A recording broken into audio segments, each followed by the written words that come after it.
जय हिंद दोस्तों, आप सब कैसे हैं। मुझे उम्मीद है आप सभी बहुत अच्छे होंगे, स्वस्थ होंगे।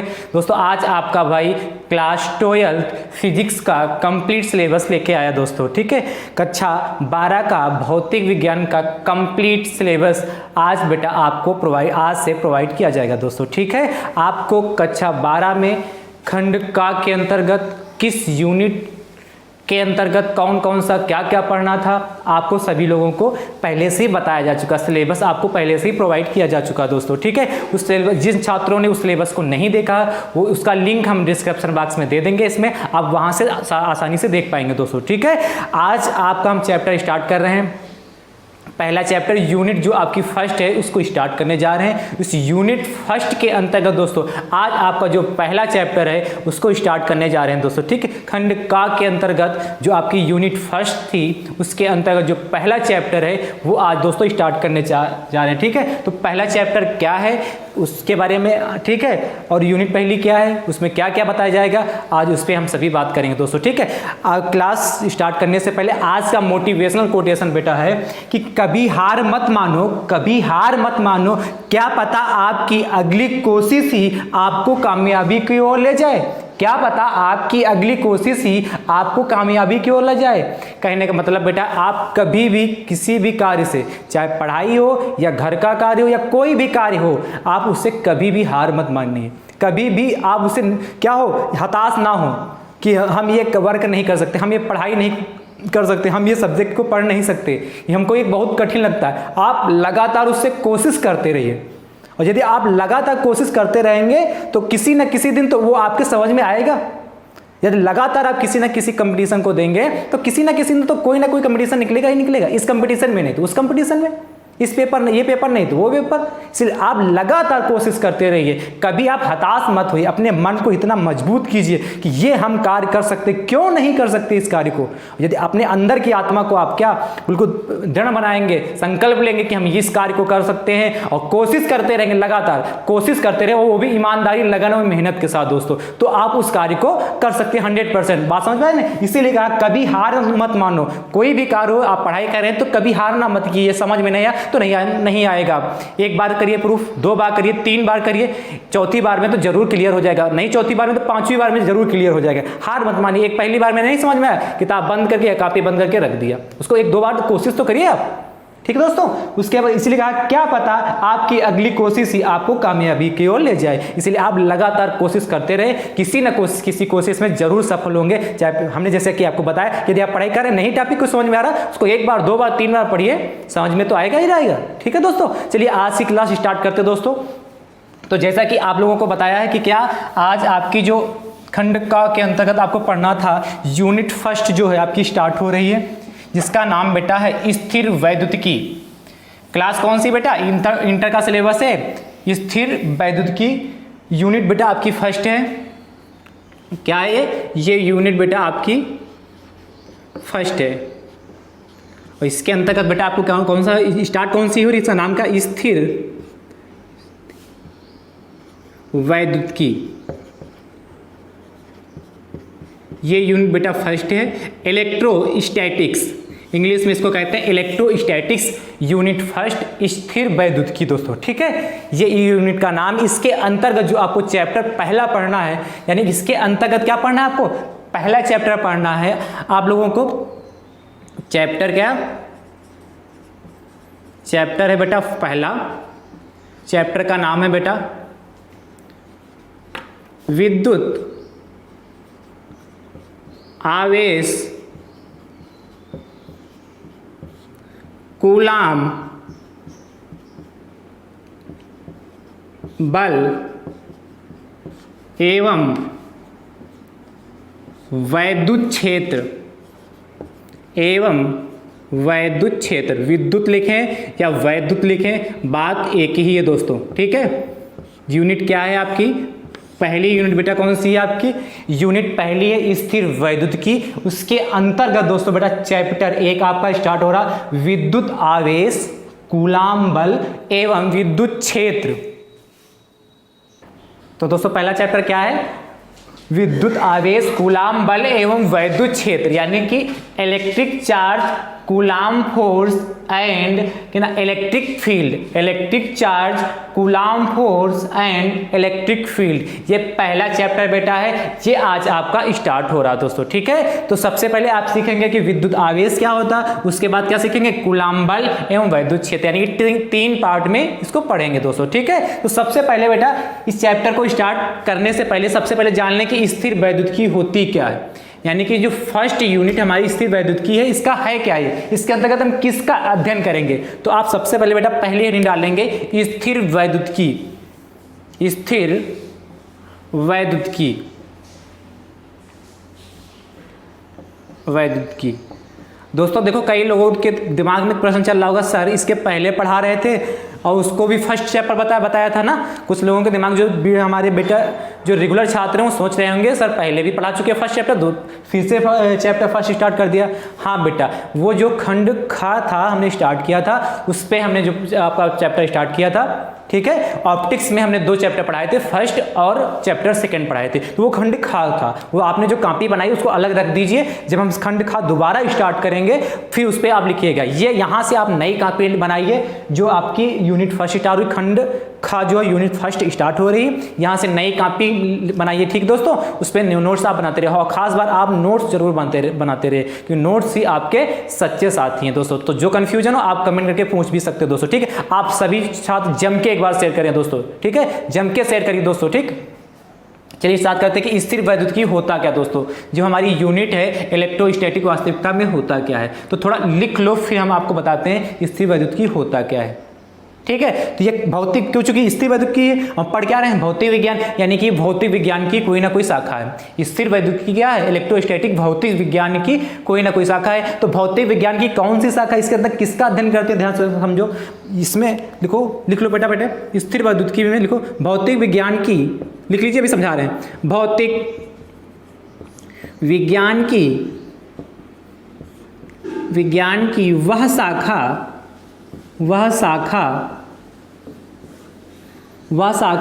जिसमें भौतिक विज्ञान की वह शाखा जिसमें विरामावस्था में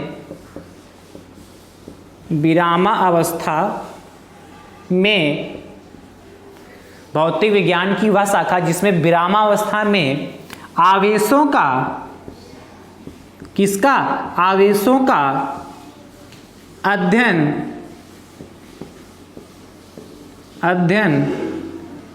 किया जाता है, अध्ययन किया जाता है दोस्तों। ठीक है, क्या, भौतिक विज्ञान की वह शाखा जिसमें विरामावस्था में आवेशों का अध्ययन किया जाता है, क्या कहलाता है, भौतिक विज्ञान की वह शाखा जिसमें विरामावस्था में आवेशों का अध्ययन किया जाता है स्थिर वैद्युतिकी कहलाता है। कामा लगाओ, स्थिर वैद्युतिकी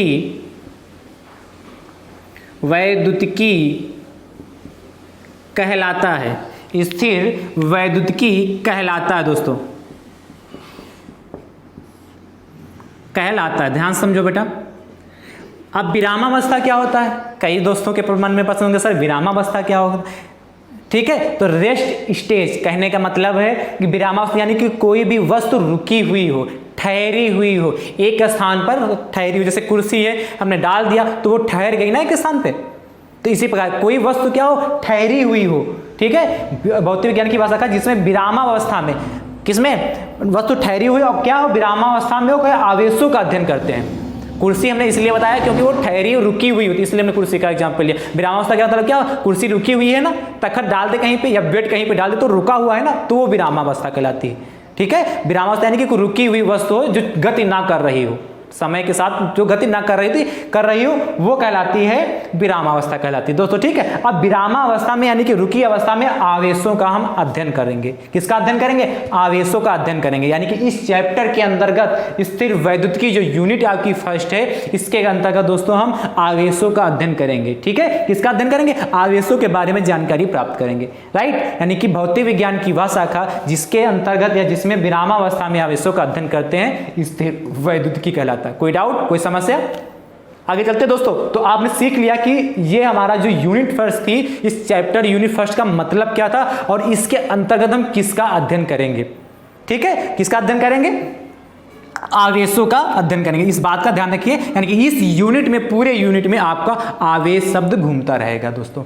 ठीक है, चलिए आगे बात करते हैं। तो इस आवेश की बात करते हैं कि आवेश ये होता क्या है। जब आवेश का अध्ययन आखिर करेंगे तो ये आवेश होता क्या है। भाई आपने क्या लिखा? आवेश कि भौतिक विज्ञान की वह शाखा जिसमें विरामावस्था में आवेशों का अध्ययन किया जाता है, स्थिर वैद्युतिकी कहलाता है। तो ये आवेश होता क्या है? आवेश होता क्या है, इसके बारे में जानकारी प्राप्त करते हैं। तो बेटा पहले आप हेडिंग डाल लो इसी में, वैद्युत, पहले क्या सेकेंड हेडिंग है, वैद्युत आवेश, इलेक्ट्रिक चार्ज। अब ध्यान समझिए बेटा, वैद्युत आवेश, वैद्युत आवेश। ठीक है, देखो एक चीज आप बता दें, चाहे आप वैद्युत लिखिए या विद्युत लिखिए, उससे कोई फर्क नहीं पड़ेगा, दोनों चीजें लिख सकते हैं। ठीक है, वैद्युत भी लिख सकते हैं और विद्युत भी लिख सकते हैं, इससे कोई फर्क पड़ने वाला नहीं है। तो वैद्युत आवेश दोस्तों होता क्या है, आपको हम एक एग्जाम्पल देंगे, ध्यान से देखिए बेटा। एग्जाम्पल के द्वारा पहले समझिए, फिर उसके बाद समझाते कि वैद्युत आवेश होता क्या है।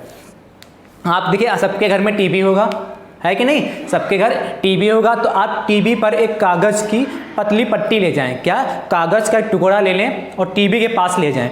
तो जैसे ही आप कागज का टुकड़ा टीवी के पास ले जाते हैं तो एक कड़कड़ाहट के साथ आवाज आती है और उस कागज के टुकड़े को टीवी अपनी ओर आकर्षित करती है। टीवी हो या कंप्यूटर की स्क्रीन हो, टीवी या कंप्यूटर किसी न किसी के घर, सबके घर में लगभग ज़्यादातर होता है। तो टीवी या कंप्यूटर की जो स्क्रीन होती है, जो आप कागज़ की पतली पट्टी लेंगे, उसको जैसे ही उसके पास ले जाएंगे या कागज़ का टुकड़ा लेंगे हल्का सा, जैसे ही उसके पास ले जाएंगे तो क्या करती है? वो अपनी ओर आकर्षित करती है। क्या करती है? अपनी ओर आकर्षित करती है और कड़कड़ाहट की आवाज़ आती है दोस्तों। ठीक है, दूसरा एग्जाम्पल समझिए, दूसरा एग्जाम्पल समझिए। जैसे आप क्या कर रहे हैं, क्या हो शुष्क मौसम हो, शुष्क मौसम हो और क्या हो शुष्क हवा चल रही हो, शुष्क मौसम हो, शुष्क हवा चल रही है दोस्तों। ठीक है, और आप एक गाड़ी में, 4 व्हीलर में जा रहे हैं कहीं पे, तो थोड़ी दूर चलने के बाद आप गाड़ी को रोक दीजिए।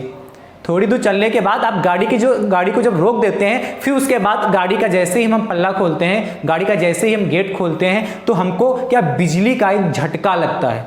बिजली का हल्का सा झटका, क्या बहुत तेज नहीं लगा कि आप दूर गिरेंगे, ऐसा नहीं, हल्का सा झटका लगता है। यदि आपने कभी महसूस किया हो तो आपको जानकारी होगी, निकल कैसे कब महसूस होगा? जब शुष्क सड़क हो, ठीक है, यानी कि गीली ना हो और क्या शुष्क हवा चल रही हो, तब की बात है। तब थोड़ी दूर आप चलने के बाद जब गाड़ी को रोकेंगे, अपना उसका गेट खोलेंगे, तो जब गेट खोलेंगे तो हल्का सा आपका बिजली का करंट, हल्का सा झटका लगेगा आपको दोस्तों। ठीक है, तो किस कारण लगता है? इस आवेश के कारण लगता है, यानी कि उसमें कुछ ना कुछ ऐसी शक्ति कार्य कर रही है जो हमें दिखाई तो नहीं दे रही, लेकिन करंट हल्का सा लग रहा है। ठीक है, टीवी के सामने कागज का टुकड़ा ले आकर्षित तो करती है, और आकर्षित करने के बाद थोड़ी देर बाद छोड़ भी देती है, तुरंत टुकड़ा गिर जाएगा। यानी कि आप टीवी के पास ले जाएंगे, कागज के टुकड़े को उसके पास रखेंगे तो उसमें चिपकेगा नहीं, कि हल्की सी कड़कड़ाहट के साथ आवाज आएगी, थोड़ी दूर बिल्कुल उठाएगा कुछ सेकंडों के लिए और फटाक से नीचे गिर जाएगा। ये होता, यानी कि उस टीवी में यदि कागज के टुकड़े या कागज की पट्टी को टीवी ने अपनी ओर आकर्षित किया है, ठीक है, तो कुछ ना कुछ तो उसमें कोई ना कोई शक्ति तो कार्य कर रही है, कोई ना कोई उसमें शक्ति कार्य कर रही है। पल्ला खोलने पर, गेट खोलने पर उसमें करंट लगा, बिजली का हल्का सा झटका लगा, यानी कि कुछ ना कुछ उसमें कोई ना कोई दोस्तों शक्ति कार्य कर रही, इसमें तो कोई दो राह नहीं, उसमें कोई ना कोई शक्ति कार्य कर रही। तो कौन सी शक्ति कार्य कर रही? वो होता है उसमें वैद्युत आवेश। क्या होता है? देखो कैसे बात करते ध्यान से। ठीक है, यानी कि वैद्युत आवेश वह अज्ञात शक्ति है। वैद्युत आवेश क्या है? एक अज्ञात शक्ति है। कैसी? अज्ञात शक्ति, दिखाई हमको नहीं देती लेकिन शक्ति कार्य करती है। तो पहला सेंटेंस हमारा क्या बन गया कि वैद्युत आवेश,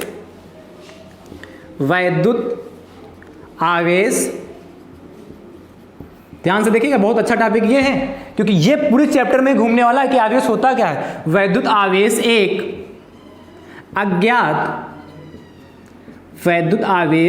अज्ञात शक्ति है और क्या करती है? टीवी के सामने हमने जैसे कहा, टीवी के सामने आप जैसे कागज का टुकड़ा ले जाते हैं तो उसमें क्या हल्का सा आकर्षण होता है और आकर्षण करने के बाद क्या होती है? गिर जाती है। ठीक है, तो वैद्युत आवेश एक अज्ञात शक्ति है जिसके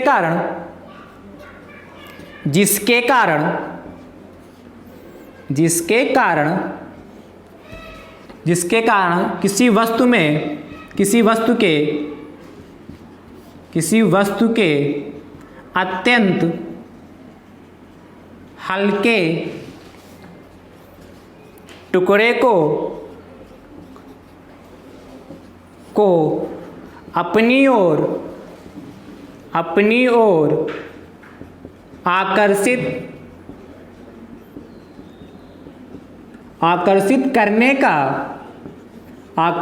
करने का गुण आ जाता है। कुछ समझे? वैद्युत आवेश एक अज्ञात शक्ति है, या वैद्युत आवेश वह अज्ञात शक्ति है, एक कर लो चाहे वह कर लो, वैद्युत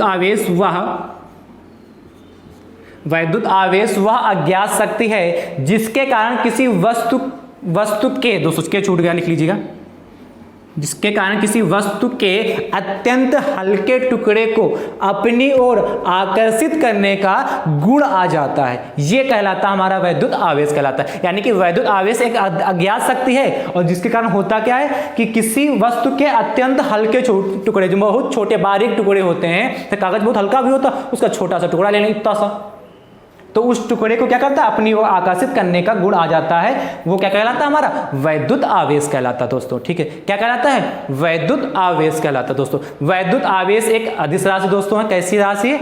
अदिश राशि है। तो दिमाग में इस क्वेश्चन उठ रहा, सर अदिश राशि क्या है? जो फर्स्ट ईयर में पढ़ चुके होंगे उनको याद होगा, फिर भी हम बता रहे हैं कि अदिश राशि होती क्या है। ऐसी वे भौतिक राशियां जिन्हें व्यक्त करने के लिए सिर्फ क्या होती, परिमाण की आवश्यकता होती है, दिशा की नहीं। ठीक है, परिमाण की आवश्यकता होती है, क्या होती, दिशा की नहीं होती, उससे क्या कहते हैं हम, अदिश राशि कहते हैं। तो क्या लिख लोगे, इसको भी लिख लीजिएगा नई लाइन से, वैद्युत आवेश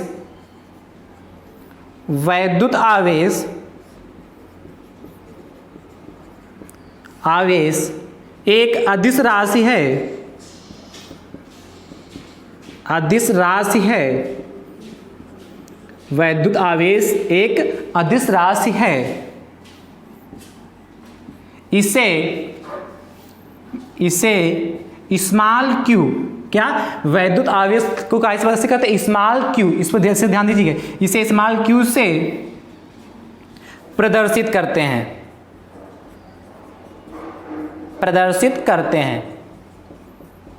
किससे प्रदर्शित करते हैं बेटा? वैद्युत आवेश एक अदिश राशि है, इसे प्रदर्शित किससे करते हैं, स्मॉल क्यू से। यानी कि यदि स्मॉल क्यू लिखा है तो आप समझेंगे कि वैद्युत आवेश की बात चल रही है, आवेश की बात चल रही है। स्मॉल क्यू से प्रदर्शित करते हैं दोस्तों। और इसका जो एसआई मात्रक होता है बेटा, कूलाम होता है। वैद्युत आवेश का जो बेटा मात्रक होता है, क्या होता है, कूलाम होता है। वैद्युत, इसको भी लिख लीजिए, वैद्युत आवेश का मात्रक, इसे क्यू से प्रदर्शित करते तथा ऐसे तक, चलो ठीक है, वैद्युत आवेश का मात्रक कूलाम होता है। ये आप जानते भी हैं, कूलाम होता है, क्योंकि फर्स्ट ईयर में तो ये सारी चीजें पढ़ चुके हैं ना। कूलाम होता है कि वैद्युत आवेश का मात्रक क्या होता है, कूलाम होता है, स्कूल में भी पढ़ा है। वैद्युत आवेश एक अदिश राशि, इसे क्यू से प्रदर्शित करते हैं, और ठीक है, तथा वैद्युत आवेश का मात्रक क्या होता है, कूलाम होता है। आपने फर्स्ट ईयर में विमा पढ़ी होगी, एक चैप्टर क्या पढ़ा होगा, विमीय विश्लेषण, या ना आपने नाम सुना होगा भौतिक राशि की विमाएं। तो आपको आवेश जो क्यू है, वैद्युत आवेश क्यू की विमा निकालनी है। क्या, वैद्युत आवेश क्यू की क्या निकालनी, विमा। वैद्युत आवेश क्यू का विमीय सूत्र निकाला, कैसे निकाल लेंगे, ध्यान से देखिए बेटा, इतना आप नोट कर लिए, आपको देखो पता है बेटा। इसके नीचे आप एक फार्मूला जानते हैं, क्या होता है, Q बराबर, अच्छा चलो नई लाइन से लिखते हैं इसको ना, इतना नोट कर लो, इतना नोट हो गया दोस्तों, नोट कर लिया, नोट कर लो बेटा फटाक से। दोस्तों आप सभी शेयर जरूर करते हैं, ठीक है। आज क्योंकि फर्स्ट चैप्टर है, ठीक है, पहली यूनिट का पहला चैप्टर है, तो आप ज़्यादा से ज़्यादा संख्या में जुड़िए और ज़्यादा से ज़्यादा दोस्तों के पास आप शेयर करते जरूर हैं दोस्तों, ठीक है। आप शेयर करिए, क्योंकि शेयर करेंगे तो आपके और दोस्त देखेंगे, ठीक है। दूसरों का भला भी तो चाहिए आप लोग। चलिए शेयर करते रहिए, ठीक है। रब पर मुझे उम्मीद है आपने लिख लिया होगा। तो इस चीज को ध्यान रखिए, इसे क्यू से प्रदर्शित करते हैं और इसका मात्रक क्या होता है, कूलाम होता है, या कैसी राशि है, एक अदिश राशि है। 3 बातें आप सीख गए। चौथी बात आप जानते हैं, जानते हैं, चलो कौन सी बात, विमीय सूत्र, वैद्युत आवेश का विमीय सूत्र पर बात करते हैं। ध्यान से देखिए बेटा, आपने एक फार्मूला पढ़ा होगा, Q बराबर IT, Q बराबर IT। इसके बारे में आपने खूब पढ़ा है, हाई स्कूल में भी पढ़ा, फर्स्ट ईयर में भी पढ़ा है। Q बराबर क्या होता है, IT होता है। Q क्या होता है, कूलाम होता है। I क्या होती है, विद्युत धारा या धारा होती है। और T क्या होता है, समय होता है। क्या, Q होता है आवेश या वैद्युत आवेश कह लें, आवेश कहें या वैद्युत आवेश कर लें। I क्या होती है बेटा, हमारी विद्युत धारा होती है। और T क्या होती है, समय। हमको क्या निकालना है, Q का विमीय सूत्र। तो क्या लिखोगे, Q का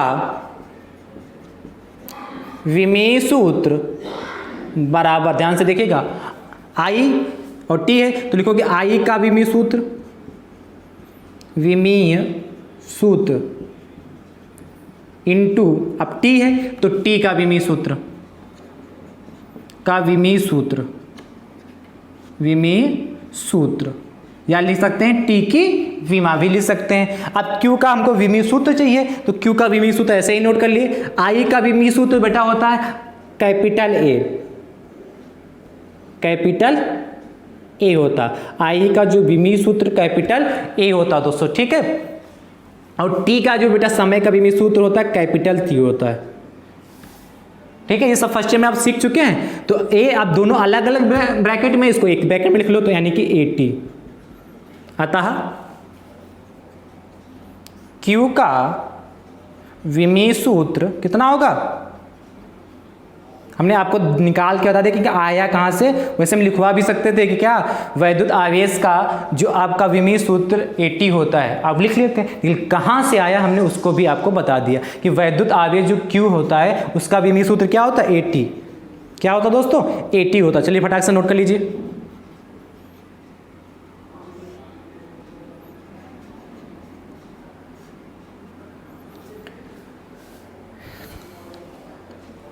नोट करिए फटाक से दोस्तों।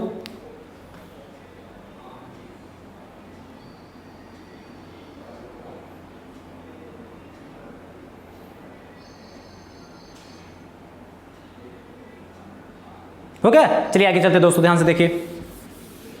अब बात करते हैं दोस्तों हैं कि जो हमारा वैद्युत आवेश होता है, यानी कि आवेश जो बेटा हमारा होता है कितने प्रकार का होता है। क्या क्या बात करते हैं क्लियरिंग, आप नोट्स बनाते रहिए और लिखते रहिए, ठीक है। नोट्स बनाते रहिए, यही आपके काम आने वाले हैं आगे, क्योंकि नोट्स हम बार बार बोलते हैं कि नोट्स ही आपके सच्चे साथी हैं, यही एग्जाम के समय आपके काम आएंगे। तो दोस्तों अगली हेडिंग डालते हैं कि आवेश, अच्छा वही हेडिंग है, आवेश के प्रकार। चलो हेडिंग डालो, आवेश के प्रकार या वैद्युत आवेश के प्रकार, ठीक है।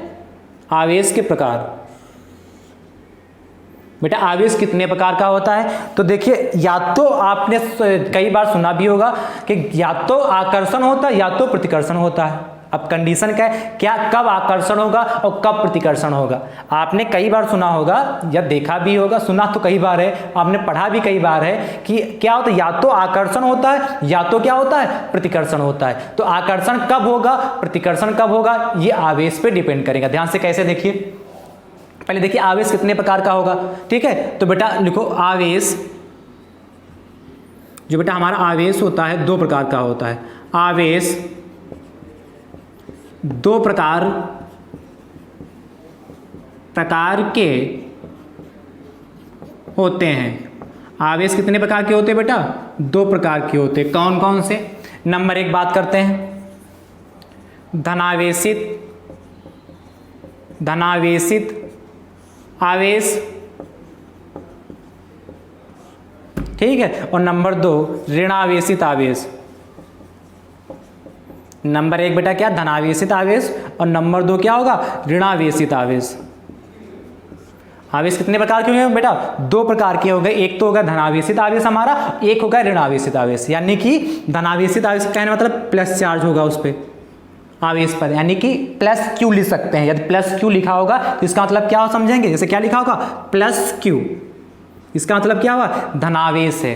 और प्लस माइनस क्यों लिखा होगा, यानी कि ऋणावेशित आवेश है। ठीक है, तो इसको क्या लिखेंगे प्लस से, और इसको क्या से प्रदर्शित करेंगे माइनस से, यानी कि माइनस लगा होगा। यानी कि आवेश कितने प्रकार के होंगे बेटा, आपसे कोई पूछ ले आवेश कितने प्रकार के होते हैं, 2 प्रकार के होते हैं। किसे कहते हैं हमने आपको अभी बता दिया कि वैद्युत आवेश किसे कहते हैं। ठीक है, धनावेशित आवेश प्लस ऋणावेशित आवेश होते हैं।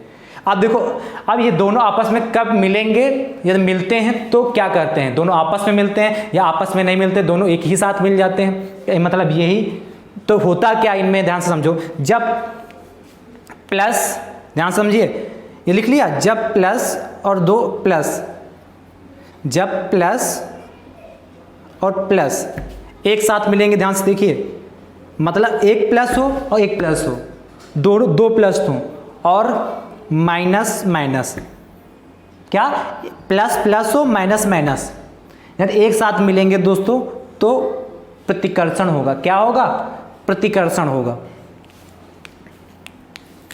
प्रतिकर्षण होगा, कर्षण होगा। और यदि प्रतिकर्षण लगेगा इसमें, यदि बेटा प्लस और एक माइनस हो, एक प्लस एक माइनस या एक माइनस एक प्लस मिलते हैं, इस प्लस माइनस का मतलब समझ रहे हो, तो क्या होगा बेटा, आकर्षण होगा। क्या होगा, आकर्षण होगा। देखो ध्यान से, ये कुछ गड़बड़ प्लस माइनस लग रहा है ना, नहीं दोस्तों देखो, धनावेशित आवेश को हमने क्या किया, प्लस कहा, तो वही हमने खाली धनावेशित आवेश ना लिख के खाली हमने प्लस लिख दिया, और ऋणावेशित आवेश ना लिख के हमने माइनस लिख दिया। तो 2 धनावेशित आवेश, जैसे ये मान लेते धनावेशित है, मान लेते हैं कि ये मार्कर धनावेशित है और ये मार्कर धनावेशित है, समान है दोनों, इस पे भी प्लस चार्ज इस पे भी प्लस चार्ज, तो ये दोनों एक दूसरे से दूर भागेंगे, दोनों एक दूसरे से बेटा क्या करेंगे, दूर भागेंगे। जैसे इस पे भी प्लस चार्ज इस पे भी प्लस चार्ज, तो दोनों एक दूसरे की ओर क्या करेंगे, दूर भागेंगे। यदि इस पे भी माइनस चार्ज इस पे भी माइनस चार्ज, तो ये भी दोनों एक दूसरे की ओर क्या करेंगे, दूर भागेंगे कि नहीं। अब जैसे इस पे माइनस है इस पे प्लस है, तो ये माइनस है ये प्लस है, तो क्या पास एक और आएंगे। यदि इस पे प्लस है इस पे माइनस, तब भी पास आएंगे। अरे एक अच्छा और सा एग्जाम्पल समझिए, बिल्कुल व्यवहारिक एग्जाम्पल, जैसे एक लड़का एक लड़की, तो एक लड़का लड़की सदैव क्या होता है, एक दूसरे में आकर्षण होता है। लड़का लड़की को देखना चाहता है और लड़की लड़का को देखना चाहती है, यानी कि दोनों क्या एक और आकर्षित होते हैं कि नहीं भाई। एक देखो अलग चार्ज मान लेते हैं, लड़का प्लस मान लेते हैं, लड़की माइनस चार्ज मान लेते हैं।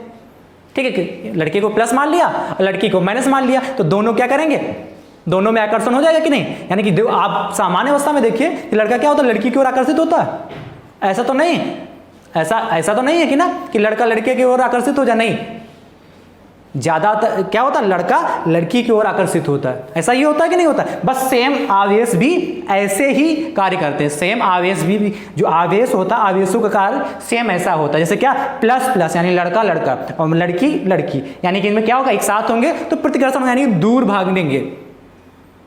ठीक है, और क्या प्लस माइनस और माइनस प्लस होगा तो आकर्षण होगा।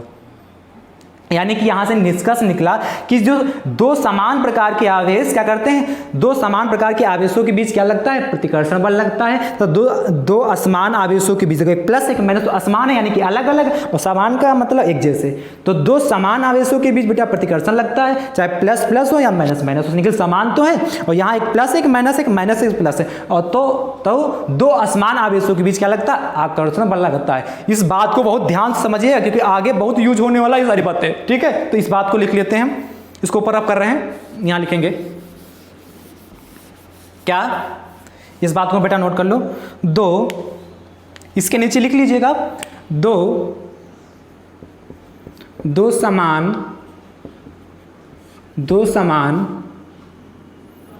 समान आवेशों के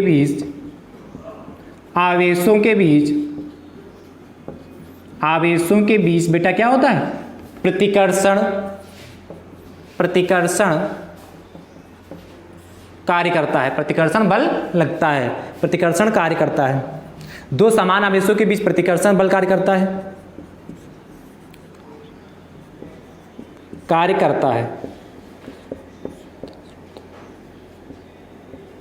यानी कि 2 समान आवेशों के बीच क्या प्रतिकर्षण कार्य करता है, या 2 समान आवेशों के बीच क्या होता है, प्रतिकर्षण होता है। और दूसरा पॉइंट लिख लीजिएगा ऐसे में, 2 असमान यानी कि अलग अलग, जैसे कि ये आसमान है कि नहीं, दो आसमान आवेशों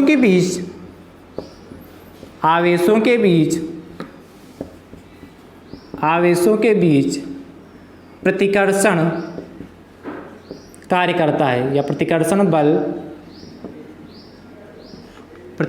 बल कार्य करता है दोस्तों, नोट कर लीजिए।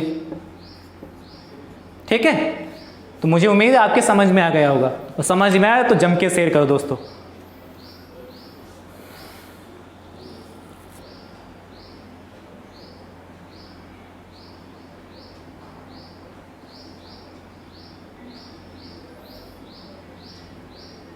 हो गया? ठीक है दोस्तों, चलिए आगे चलते हैं अगली हेडिंग की ओर। रब कर रहा हूं बेटा।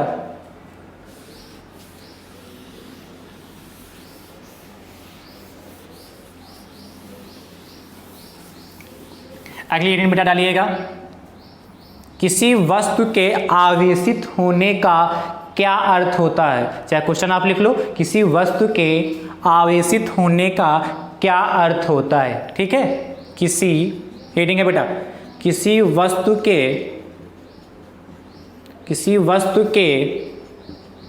आवेशित होने का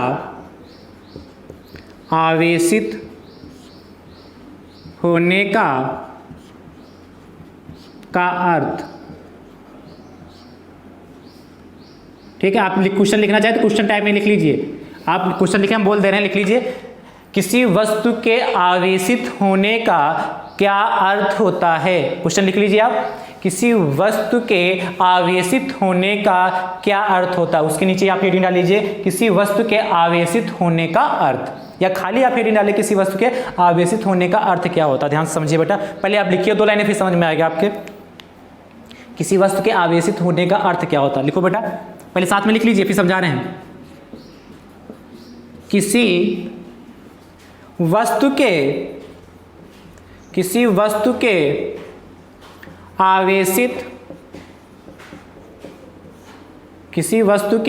आवेशित होने का अर्थ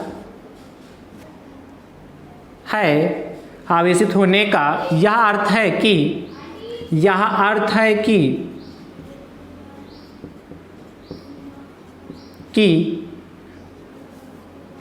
उस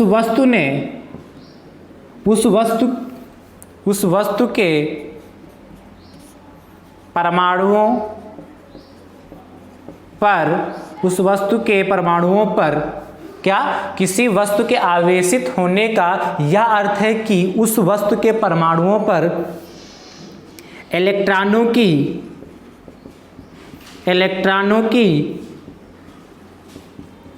कमी, इलेक्ट्रॉनों की संख्या कम है या अधिक। इलेक्ट्रॉनों, सही तो लिखा, इलेक्ट्रॉनों की संख्या कम है, कम या अधिक है, कम या अधिक होना, कम या अधिक होना। क्या बात समझे कि नहीं? मतलब किसी वस्तु के आवेशित होने का अर्थ है कि उस वस्तु के परमाणु पर इलेक्ट्रॉनों की संख्या कम या अधिक होना, क्योंकि इस वर्ड का खूब यूज होगा कि किसी वस्तु के आवेशित होने का अर्थ पूछेंगे हम, बार बार यूज होगा चैप्टर में कि ये वस्तु आवेशित है, ये वस्तु आवेशित है, तो तुरंत आपके दिमाग में आ जाना चाहिए कि या तो इसमें इलेक्ट्रॉनों की कमी हो रही होगी, या तो इसमें इलेक्ट्रॉनों की क्या हो रही होगी दोस्तों, वृद्धि हो रही होगी। बात समझ में? ये इस चैप्टर में खूब घूमेगा, खूब इस पे बात होगी कि क्या किसी वस्तु के आवेशित होने की, यानी कि चार्ज होने की क्या मतलब है उसका। चार्ज है, किसी वस्तु पे चार्ज है, उसका मतलब क्या है। या हम बोलें कि किसी यह वस्तु आवेशित है, तो आपके दिमाग में तुरंत आ जाना चाहिए आवेशित है यानी क्या, या तो इसमें इलेक्ट्रॉनों की कमी हो रही होगी, या तो इसमें इलेक्ट्रॉनों की अधिकता हो रही होगी दोस्तों। ठीक है, यानी कि इलेक्ट्रॉनों की कमी होना या अधिक होना इलेक्ट्रॉनों का, उस वस्तु में इलेक्ट्रॉनों का अधिक होना या कम होना ही क्या कहलाता है, किसी वस्तु के आवेशित होने का अर्थ होता है। तो बात समझ में, किसी वस्तु के आवेशित होने का अर्थ है कि उस वस्तु के परमाणु पर इलेक्ट्रॉनों की संख्या कम है या अधिक होना। ठीक है, अब ध्यान से समझो बेटा। अब यदि इलेक्ट्रॉनों की संख्या अधिक है यानी कि यदि इलेक्ट्रॉनों की संख्या अधिक है तब क्या होगा, आकर्षण होगा या प्रतिकर्षण होगा, या ऋणावेशित होगी या धनावेशित होगी। यदि इलेक्ट्रॉनों की संख्या अधिक हो, अधिक होने का मतलब कोई परमाणु यदि उसको हम बाहर से कोई इलेक्ट्रॉन उसको दे दें तब वो कैसा होगा, ऋणावेशित होगा या धनावेशित होगा। या कोई परमाणु है उसमें हमने क्या किया, उससे इलेक्ट्रॉन बाहर निकाल लिए, या तो क्या दो कंडीशन हो सकती है, या तो कोई परमाणु है या तो उसको हमने उसको इलेक्ट्रॉन हम बाहर से दे दें, उसको हम बाहर से इलेक्ट्रॉन दे दें, या कोई परमाणु हमारे पास है उसको क्या उसमें से इलेक्ट्रॉन बाहर निकाल ले। नहीं बात समझ पा रहे क्या, यदि कोई परमाणु है या तो इसको हम इलेक्ट्रॉन बाहर से उसको दे दें कि भैया तुम इलेक्ट्रॉन अपने पास एक रख लो, या उससे इलेक्ट्रॉन एक हम मांग लें कि भैया एक इलेक्ट्रॉन या दो इलेक्ट्रॉन हमको दे दीजिए, उसमें से इलेक्ट्रॉन निकाल लें। तो क्या होगा, जब हम लेंगे तब क्या होगा, या जब हम देंगे तो उस परमाणु पर क्या आएगा, धनावेश आएगा या ऋणावेश आएगा, इस पे बात करते हैं। ठीक दोस्तों, तो ध्यान से पकड़िए, समझिए, यदि किसी वस्तु को हम बाहर से इलेक्ट्रॉन देते हैं तो उस पे क्या आएगा, ऋणावेश आएगा। क्या, यदि हम किसी वस्तु को बाहर से इलेक्ट्रॉन देंगे तो उस पे ऋणावेश है। कहने का मतलब जैसे आपके पास पैसे हैं, आपके पास पैसे हैं और आपका दोस्त आपसे पैसे मांगने आया है, आपके पास रुपए हैं और आपका दोस्त आपसे पैसे मांगने के लिए आया है, तो आप क्या करो, उसको दे दोगे। तो धनी कौन हुआ, आपकी वो लड़का जो आपसे, आपका दोस्त आपसे मांगने आया है, क्योंकि आपने उसको क्या दिया, ऋण दिया, मतलब आपने उसको पैसा दिया, तो वो आपका क्या हो गया, ऋणी हो गया।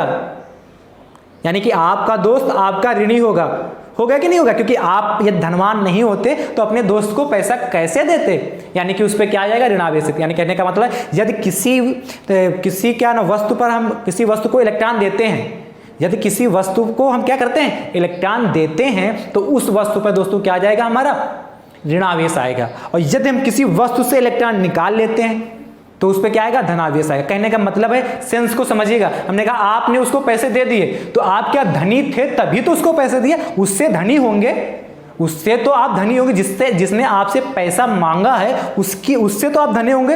यदि वो धनी होता तो आपके पास पैसा क्यों मांगने आता, यदि वो धनी होता यानी कि उसके पास पैसा होता तो आपसे मांगने क्यों आता।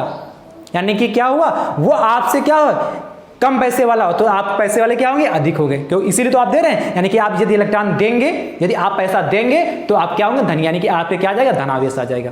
राइट, तो एग्जाम्पल से हमने बिल्कुल व्यवहारिक तरीके से समझा दिया। हमने कहा था यदि आप फिजिक्स पढ़ेंगे तो बिल्कुल व्यवहारिक तरीके से, ठीक है। तो इस बात को लिख लेते हैं, एक बार और समझ लीजिए, यदि किसी वस्तु को हम बाहर से इलेक्ट्रॉन देंगे तो कैसी होगी, वस्तु ऋणावेशित हो जाएगी। यदि किसी वस्तु से हम इलेक्ट्रॉन को बाहर निकाल लेंगे तो वस्तु कैसी हो जाएगी, वो धनावेशित हो जाएगी। इस बात को हम नोट कर लेते हैं। यदि नई लाइन से, यदि किसी वस्तु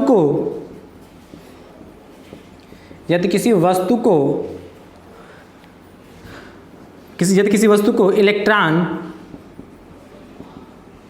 दिए जाते हैं, इलेक्ट्रॉन दिए जाते हैं, यदि किसी वस्तु को इलेक्ट्रॉन दिए जाते हैं तो वह वस्तु कैसी हो जाती है दोस्तों, तो वह वस्तु ऋणावेशित हो जाती है, ऋणावेशित। अब लिखते रहिए, साथ में लिख लीजिए, अब समझा तो दिया ही हमने, ऋणावेशित हो जाती है,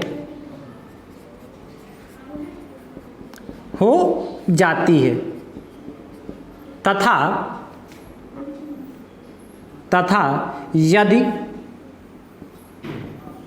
यदि किसी वस्तु से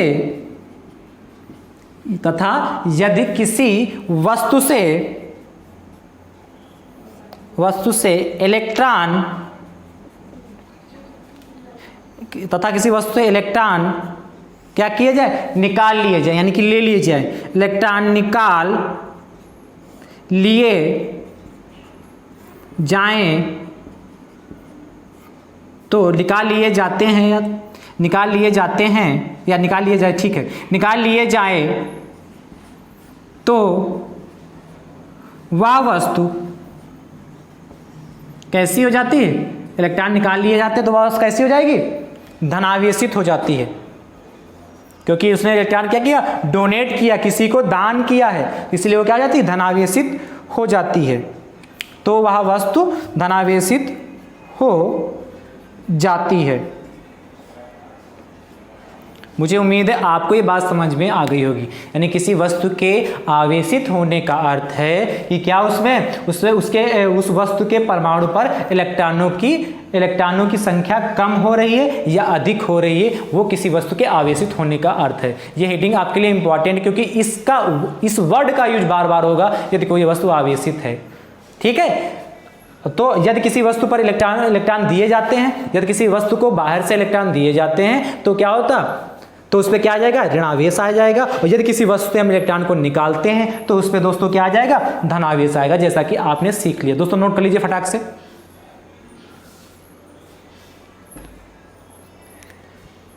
नोट हो गया दोस्तों?